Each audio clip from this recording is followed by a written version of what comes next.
Hi guys, welcome back to the channel. Today I've got the tank review for the brand new Western Alliance Era 2 Premium Medium tank, the Sentinelle. Now if you do like the video, as always, don't forget to like and subscribe down below, as it really does help out the channel.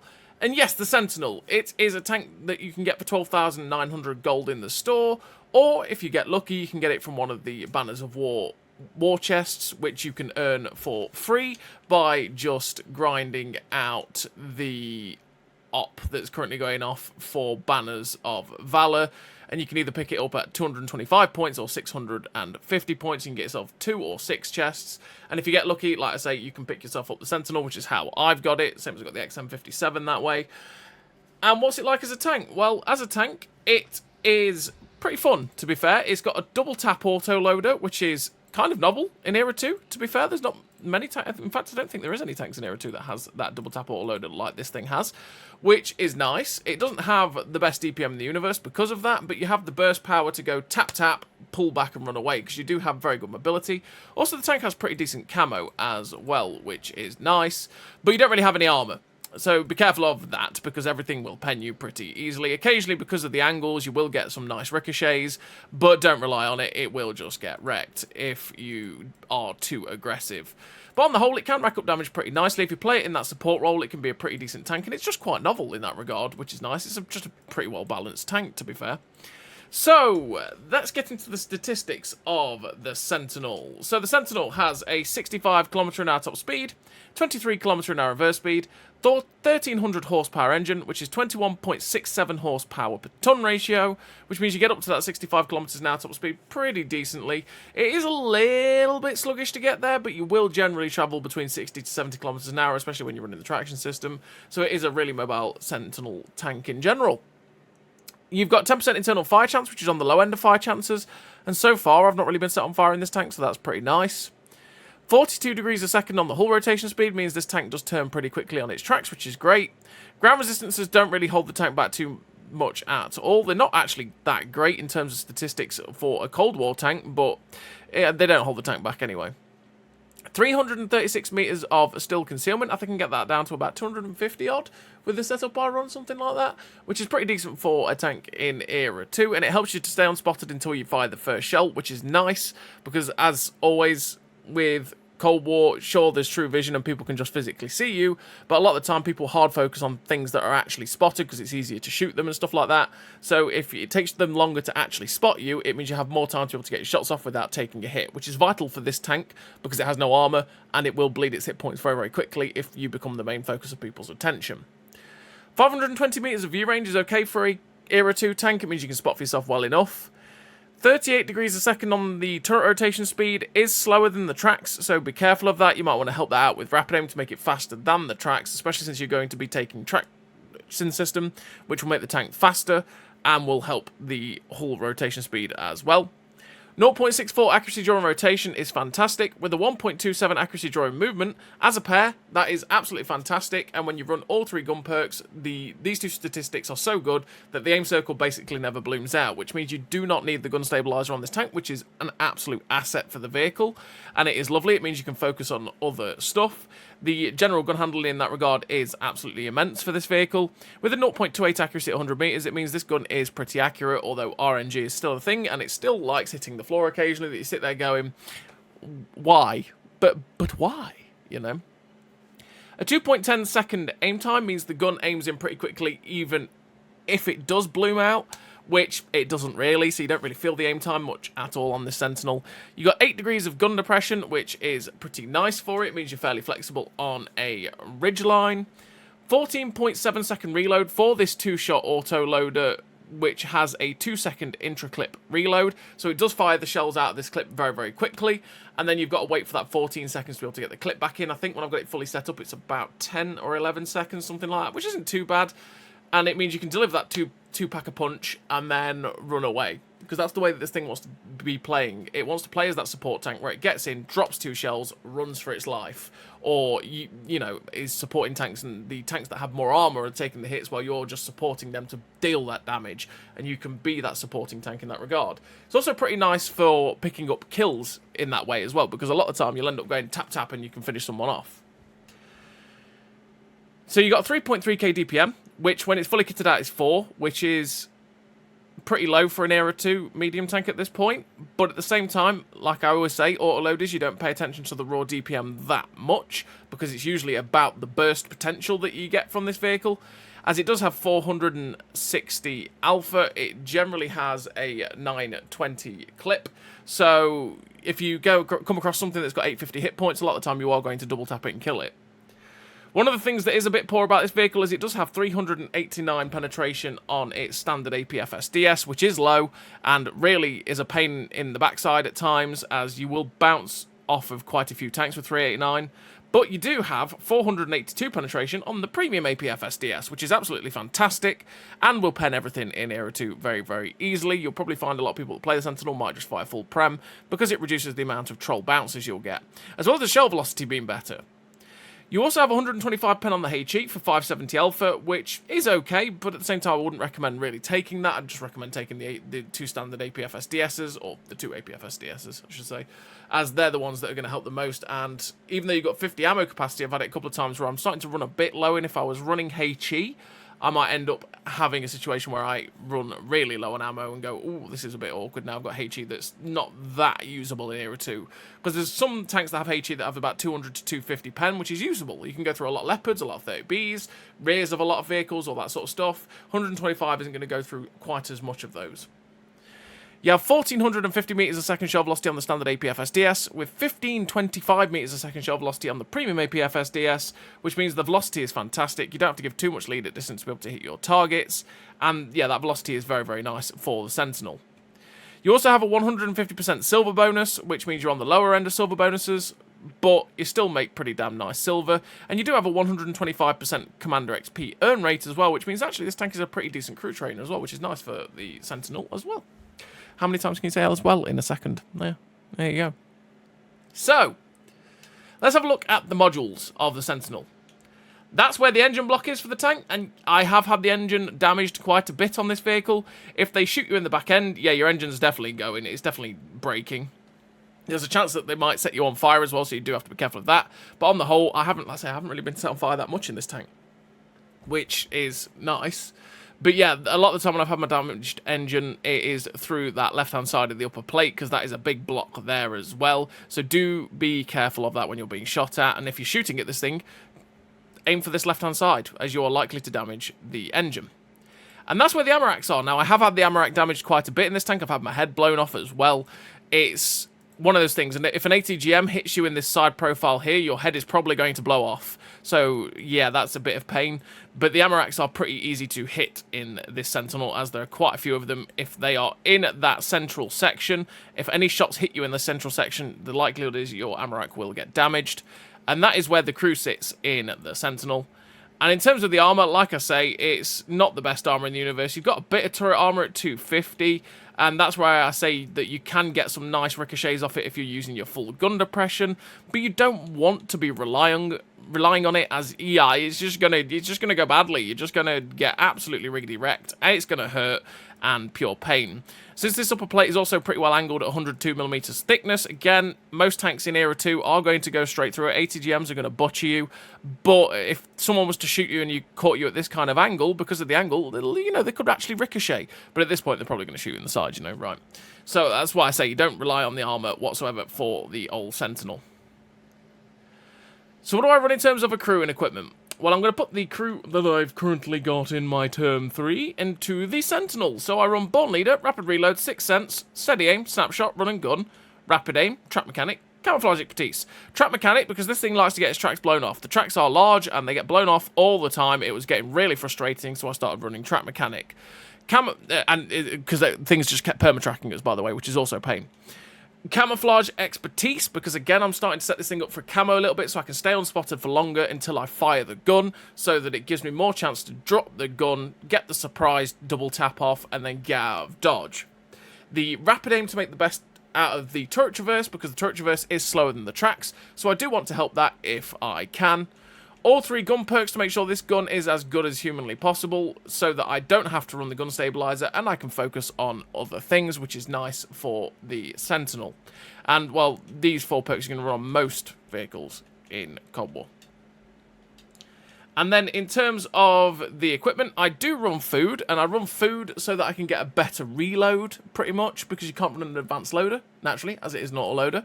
So I want to get the best reload I can possibly get out of it. That's why I'm running food instead of smoke, which would be very handy for helping the camo, as well as if I get spotted or see an ATGM coming at me, I could pop smoke and get out of dodge, and the smoke might cover us from the ATGM. But yeah, I want to make the reload better with food. It's a choice, really, on that one. You could pick either or. Then I run vents, once again, to try and get the best out of the reload, so we're getting that clip in a lot quicker, and it generally makes everything about the vehicle better. The camo net to get that camo down again, so we can stay unspotted until we fire, and that gives us the opportunity to have the element of surprise and get the damage off without taking too many hits. And then the traction system to get the better top speed up to that 71 kilometers an hour, so that we can be a very mobile tank. Like I say, this tank can feel a little bit sluggish at times, so if you wanted to, you could also run the advanced powertrain, which would give you that extra oomph in the engine, give you a better power to weight, and that would help you get up to your top speed far, far easier in this vehicle, which, yeah, you might feel a little bit different out of that. It's really down to you and how you want to kit out this vehicle. So let's have a look at the statistics now. It's fully kitted out, and as you can see, we've got 71.5 kilometer an hour top speed, 25.3 kilometer an hour reverse speed, 1300 horsepower engine, which is 21.67 horsepower per ton ratio, which means, again, let's say you get up to that top speed, as we haven't really helped it out too much. It's fairly similar in terms of everything except for that top speed and the reverse speed, realistically. 46.2 degrees a second on the hull rotation speed now, as we have helped that out with the traction system, which means it is a lot quicker, and that's nice. Ground resistances have got down to a point where, again, they don't really affect the tank too much, like most tanks in Cold War. 248 meters of still concealment, again, helps you to stay unspotted quite a lot, to be able to get those ambush shots off before you get spotted after firing. And then 290 on the move concealment means it's still pretty good, but it's a lot worse than the still concealment is. 575 meters of view range is good enough to be able to spot for yourself quite easily. 47.35 degrees a second now on the turret rotation speed is faster than the tracks because we've helped it out with rapid aim, and that is nice for the Sentinel. 0.42 accuracy during rotation with a 0.97 accuracy during movement, and we've not helped that out with a gun stabilizer, just the gun perks and food. That makes a massive difference, and again, that is amazing for saying we are not running a gun stabilizer, and that's where the gun handling is fantastic, and that aim circle does not bloom out much at all. The 1.9 second aim time now means that, again, it is a lot faster than the 2.1 it was. It aims in very, very quickly, and that is great for the Sentinel. 0.22 accuracy at 100 meters as well is absolutely fantastic. Means it's super duper accurate. An 11.61 second reload is 4,053 DPM, which, like I say, you don't really pay attention to the DPM too much, but an 11.61 second reload is pretty nice to be able to get those shells in and then get that double tap off pretty quickly for the Sentinel. And yeah, on the whole, like I say, it's just a pretty decently balanced Sentinel tank. It's a pretty decent tank to play. It's not absolute world beating, but it's not terrible. You know, it's one of those tanks that if you get it for free out of the war chests, you go, yeah, this is all right. I can have fun with this. This is nice. I like the double tap, you know, all that good stuff. But is it worth buying it for gold? Well, there's a lot probably out there that is a lot better, and I think I covered the Term 3 recently, for example. I think that's a lot better of a vehicle, a lot nicer to play, and it's a fairly similar playstyle, but the damage output is a lot better. You know, there's a lot better out there at Era 2, as there is a hell of a lot of Era 2 MBTs at this point. But yeah, the Sentinel is still a pretty solid choice, and especially if you get it for free, you won't be disappointed, because it is a pretty solid tank. So what I'm going to do now is send you into the replays where you can watch it in action, see how it handles, and just see if it's a bit of you or not. So as always, everybody, I'll see you in the replays. So here we are in the replays with the Sentinel, and this first game we're here on this map, which is Safe Haven. And on Safe Haven, what I want to do, well, to be fair, when I was in the Sentinel and I was looking at this map, I was going, where do I want to go in this vehicle? I could go to JK2, but going that way tends to lead to a lot of ATGMs flying at you and death. Then I thought, well, do I want to go down the sea line? No, not really. A lot of the team generally won't go there. Probably get caught out and die. It's a bit too brawly for this tank, because, as I say, this tank is not a brawly tank. It's one that you want to be taking opportunities to go bang, bang, get safe, bang, bang, get safe. So I decided, okay, you know what? I'm going to come to this position here at E4. because that way I can get a double tap into someone as they come around this corner, and that way I can get back safe around the corner if they decide to come after me. So it's just the perfect spot. So we just gotta have a bit of patience, wait for anyone to possibly drive around the corner, because people do generally come into this tunnel area to go fight, and it can be a good little position to take shots. But then we notice the little light tank. We try and shoot the XM800T, but, well, he's just going too fast, and that meant that the shot went miles behind him. But the second shot straight through the back of him does what happens a lot of the time when you shoot an XM800T in the back, and that is, it burns. If you shoot them in the rear, a lot of the time they will end up just setting on fire, and yeah, we end up getting 1424 damage from that first 2 shells, so we'll take it.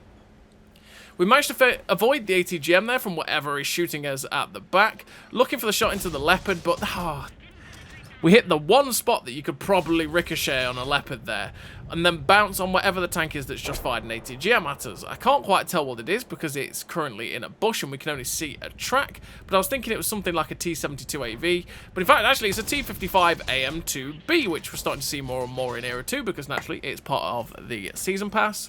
And we managed to get 2 shots into that guy. We're up to 2.3k damage, always keeping an eye on where the next 2 shots are going to be going out, seeing if anyone's just going to give us an easy time. And in fact, yes, the T-55 AM2B does. We get 1 shot in, but don't get the opportunity to get another one in because we didn't quite fire quick enough. Now, 2 seconds intra-clip is very quick anyway, but wasn't quite quick enough for that sort of situation.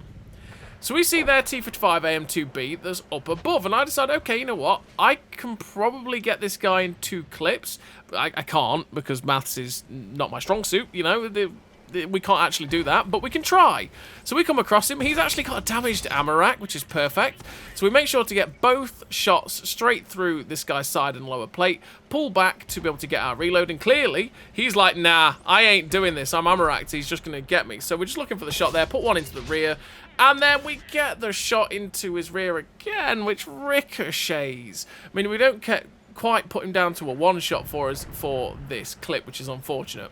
But 4.2k damage, I'm like, okay, Mr. AM2B, I am not letting you get away, my son. So we get 1-shot RBRT straight through the back of him, which means he's now a 1-shot, and we couldn't quite find a shot into the BZT-70. Now, in the position that BZT-70 is, I actually thought it was on the other side of the wall, so we're going to make a bit of a mistake and get very lucky. And we get lucky because the BZT-70 actually misses us. That was lucky, because I thought he was on the other side of the wall, and yeah, bad times. So we go for the lower plate shot, but we actually hit the tracks and ricochet. Get the second shot in though, because no worries, we get to finish off the BZT-70 there, putting us on to 4.9k damage. And then again, I know I can take a hit from the AM2B, and I'm just waiting for the reload to be able to finish him off, which we managed to do. 1 shot left in the clip, see if we can get it into this T-62. I'm trying to get past this building, but I'm just stuck against the wall. And we managed to get a shot into the T-62 there as he gets shut down by the Weasel 1MK. We finished the game with a fairly average game there for the Sentinel on Safe Haven. We finished with the epic victory. 3 kills, 5.8k damage, 161,000 silver, we'll take it. Second class with the 1247 base XP. Pretty nice game there for the Sentinel on Safe Haven, just showing off the fairly average capacity of it in general. And I think you saw a little bit of the averageness of it in the fact that the armour as well. And when we actually got into that aggressive attacking moment where we got against the T-55 AM2B and stuff, nothing ever failed to pen us. They just went through us with ease. But we're on to the second replay here. And this second replay, we are on this map, which is Kasserine! It's Kasserine! Got there in the end, right? Got there in the end. So, we are going to go to this position at F3. And at F3, we're going to take this position so we can shoot people as they cross that line there. So we see the XM800T crossing, and then we see the T-72. We go for the shot into the side, but it went a little bit high and hit the turret of the T-72A, which meant that it didn't pen him, it just bounced. We immediately went for the reload because I didn't feel like it was worth holding onto the shell, because it's one of those things that you always want to be doing in the Sentinel, is if you have fire 1 shell, like we did at the T-72, and then feel like you're not going to get another chance to shoot that shell too quickly, you may as well just go straight for the reload, because it reloads quick enough that you can get the clip back in, and then be in a position to double tap towards something like that Magak. Now, if you want to reload the clip without switching ammo, because I know I've had 1 or 2 people say, how did you switch ammo? Or how did you reload the ammo, you know? You press left on the D-pad. You press left on the D-pad, it will reload the clip. Or I think it's in the settings if you check, depending on your controller scheme, it's the button that says load shell container. But there we go. So we see the ELC even SS-12 in the distance. I could just see this little tank on the ridgeline with true vision in that third person mode. And I was like, what's that little thing over there? That's different.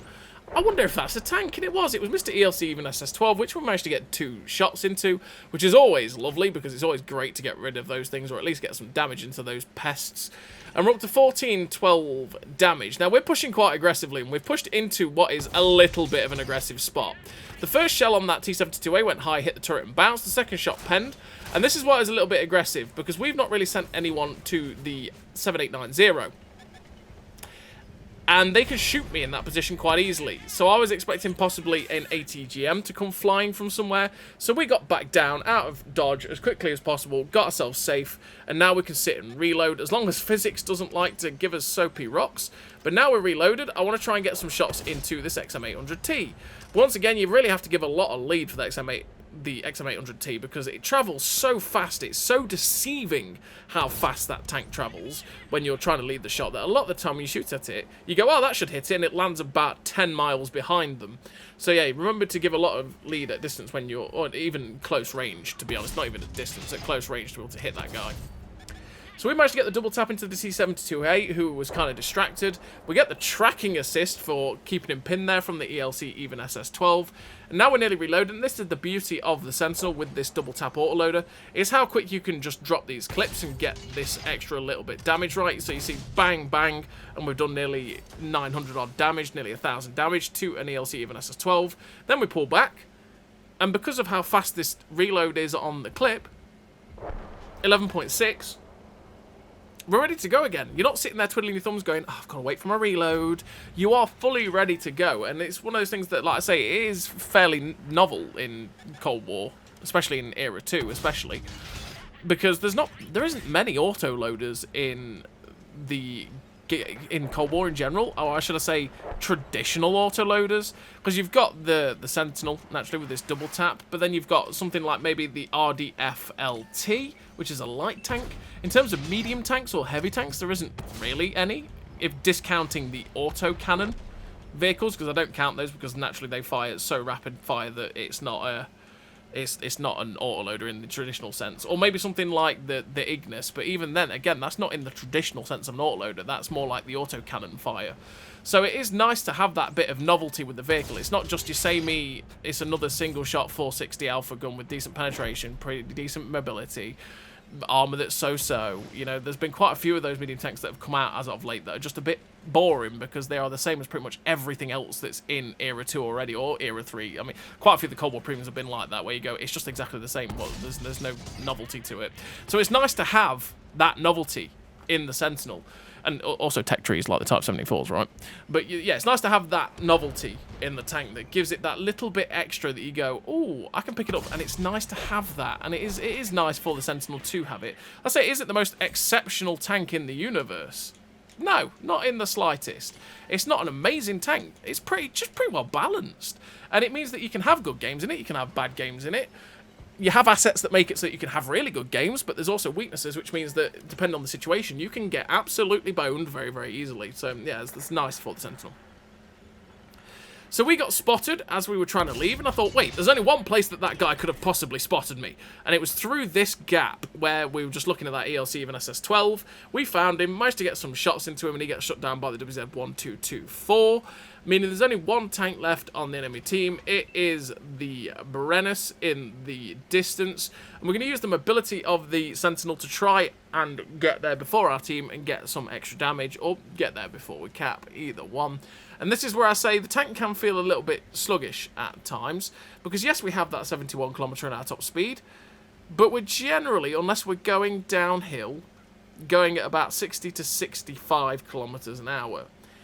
And that's where I say that it might be nicer to run the powertrain instead of the traction system and go at 68 km/h, but have it be a bit more consistent in that mobility for the vehicle. So it's just one of those things. Yeah, you could definitely do that for sure. It needs testing, realistically. So we finished that second game with the 1 kill, the second class, the Confederate. 1304 base XP with a 6.5k damage, 2k assistance. A pretty good game there for the Sentinel on Kasserine. Just showing off what it's capable of, the power of that double tap, the mobility pretty nice, and just a general all-round decent tank. So we're on to the third replay. In this third replay, we are here on this map, which is Serene Coast. I always want to call Serene Coast South Coast, but it's not South Coast. That's a completely different map that we haven't seen for years. It's Serene Coast. And on Serene Coast, what I'm going to do is push aggressively to C1, where I can go hull down, use the 8 degrees of gun depression that this vehicle has to nice effect, limit the amount of tank people have to shoot, and then just keep delivering these double tap shots while being able to pull back, reload, and then come back for more. So we see the Magak 3, we get one shot into the Magak 3's upper plate, straight through the lower plate again, and this is where I wanted to come here. Because I could double tap, pull back, now I'm nearly loaded, come over, 8 degrees of gun depression, and I was going to go for the Magak, but, well, it's a pest. And we are pest control, after all. We cannot turn down the opportunity to eliminate the pest. So we put 2 shots into the pest, and now we can return to this Magak 3. So we put 2 shots straight to the lower plate, damaging the Amarak. Means that guy's now a one clip for us. But waiting on the reload, hopefully we'll get over to secure the kill here. Pull over, use the 8 degrees of gun depression and finish off the Magak. Second shot into the drive wheel there to track and pen the Gao 8 Black, but we actually didn't pen the Gao 8 Black. We only tracked him, which meant that, yeah, we got some tracking assist. But we're going to go over again and try and go through his turret, but we pounce off the turret from, but we also ricochet off of the Type as well. That's really, or the Tyran, sorry, which is really, really unfortunate that we bounced that clip there. Because I fully expected to go through the turret front of the Gao 8 Black, seeing as it's not that great.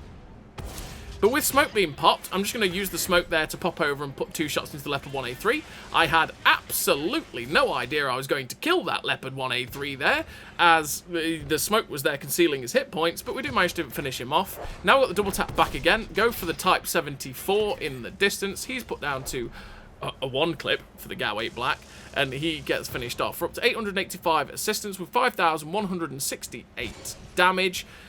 There's still 8 tanks left on the enemy team, which is still quite a few. So we get 1 shot into the T-55 AM2B, a second shot towards his lower plate, but unfortunately hits the upper plate and bounces. Now, if we refine the 482 pen premium APF SDS rounds, likelihood is we could probably pen the upper plate of the T-55 AM2B, but we're firing the standard, which means we're not going to. But hopefully, oh, RNG! What is that? We should have picked up the kill there on the T-55 AM2B. But the game said, absolutely not. That second shell is going to hit the floor a little bit to the left of where you were actually aiming. Thank you, game. I love you too. I just, yeah, great scenes. So we're up to 6.5k damage with that shot into the BZT-70's tracks, and it was absolutely perfect as well, because we actually managed to track and pen it, got the damage, and because we tracked him, we got all of that juicy assistance damage on him as well. Hoping to go for the tracking assist on this T-72AV as well, but we end up getting 2 pens and no track, which is sad panda noises, but at the same time, we'll take all of the damage. I should load premium here, and the reason for that is so that I can go through the AV very, very easily. 389 pen is actually going to struggle with an AV unless I get his side, so it's a little bit awkward firing this standard round. I should be firing premium, but there we go. So we go for the RBRT into the AM2B, but, well, we absolutely fluff it. The second shot goes through the side of the T-72AV, and our AM2B ends up getting shut down by the AM. It's not an AM2B that I'm shooting at, it's actually the Merida, the Tech Tree AM, but there we go. So we're trying to get rid of the AV, but sadly 2 shots there bounce, and once again, I should have been firing premium. I should have been firing the 482 pen. I shouldn't be cheapskating right now, otherwise I would have been able to shut him down. So with the whole team now coming into this AM after him, I'm just going to put 2 shots into him, because I thought, well, if I put him down to a 1 shot, he'll die, it'll be okay. But nope. Nope, we bounced off his upper plate, and, well, that's my death, isn't it? Yes, it is my death. If we'd aimed the shot properly and penned him there, we'd have survived because we'd have got rid of him and our teammates would have killed him before he killed me. But, well, just poor aim let us down. And finished with the epic victory in that game. The 2 kills, 8.3k damage, 2.2k assist, 234,000 silver, the first class, the high caliber, the Confederate, the sniper medal, for 1540 base XP. A really nice game there for the Sentinel on Serene Coast.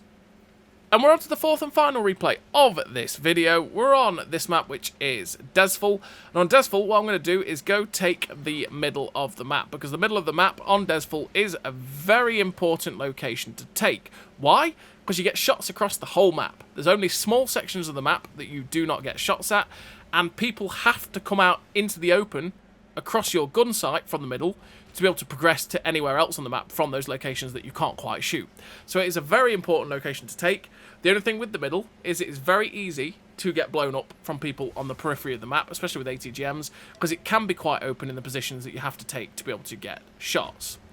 So we see the XM800T YOLOing about in the middle. I'm not going to bother with that guy. I'm just going to keep progressing to try and get shots at guys as they go along the 1-2. But we get spotted by their other XM800T, who is doing what XM800Ts do, which is full sending around.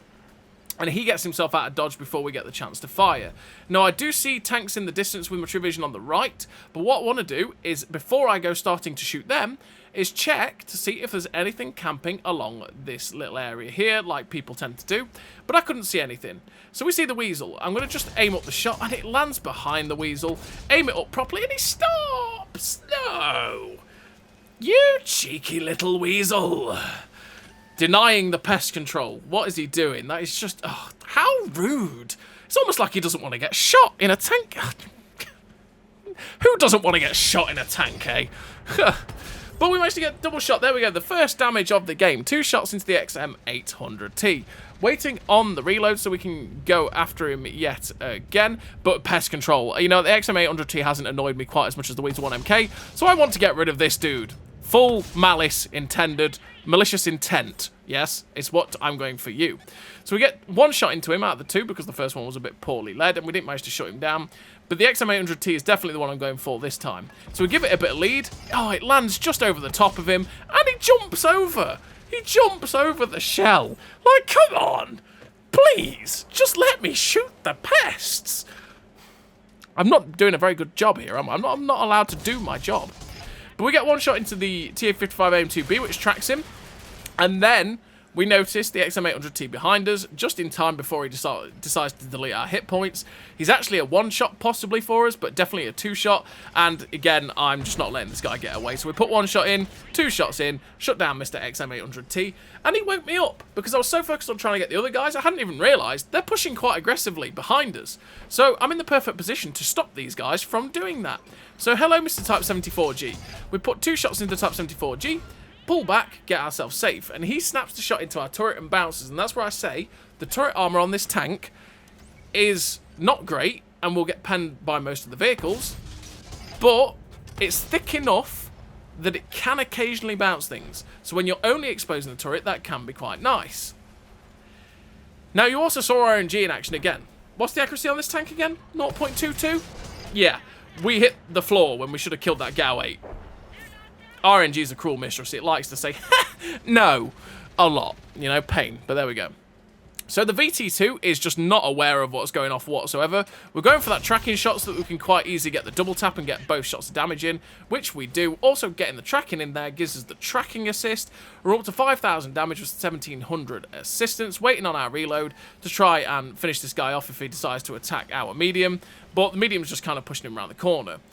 But we do notice this time, a bit more aware of the map, that there is a heavy tank and a medium tank pushing up behind us and probably trying to come up behind us and get us. So what I'm going to do is go over this way, see if I can find any shots at anyone at the back, see if there's any shots at the guys along the C6-7 area, which I can't get.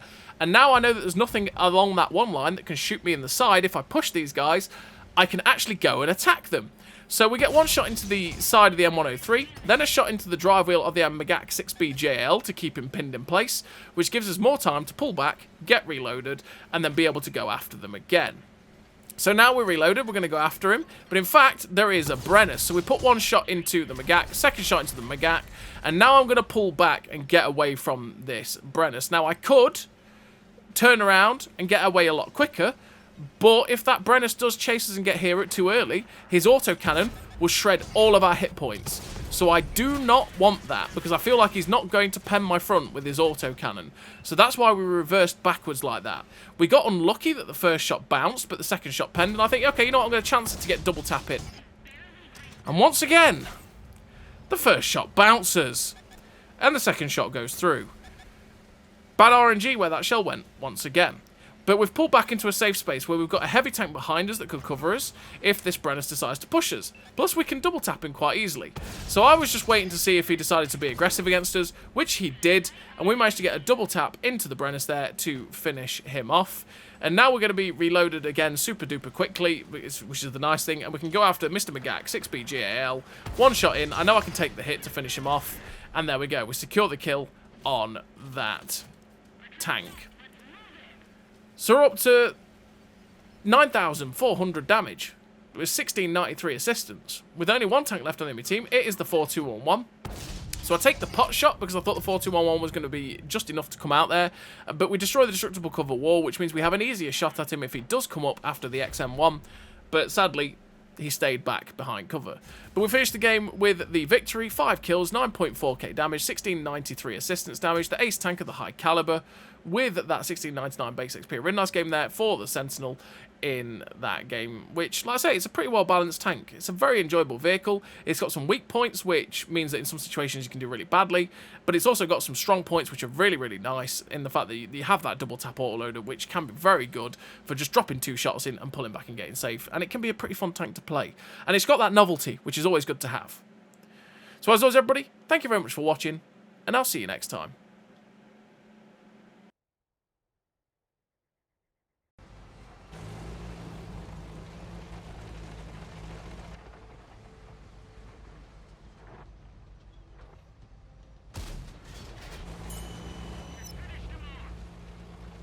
A great success!